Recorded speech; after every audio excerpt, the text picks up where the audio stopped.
Let's once again dig deeper into these variables. First is the change in risk-free rate.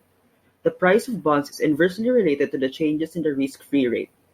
If the risk-free rate decreases, then most bond funds will perform well. Bond funds focused on bonds with longer maturities are more exposed to changes in the risk-free rate.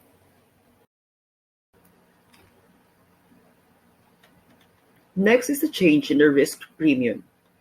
The price of bonds tends to decline in response to an increase in the risk premiums required by investors. Thus, when economic conditions deteriorate, the risk premiums typically increase, which, all things being equal, causes an increase in the required rate of return and a lower bond price.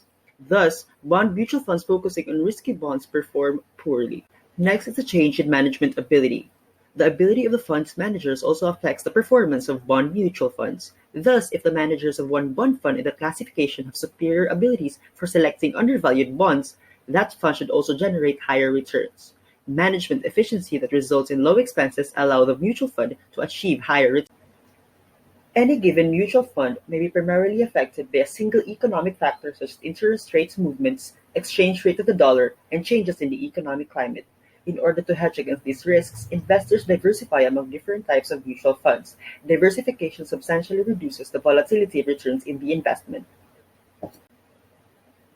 Now, let's talk about ratings on mutual funds.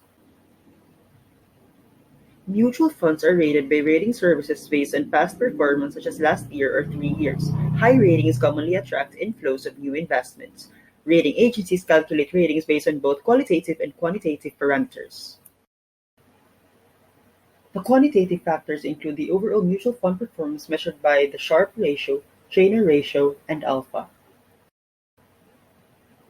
Volatility and liquidity are other parameters that guide agencies. Other important quantitative factors include portfolio concentration and credit quality for debt funds.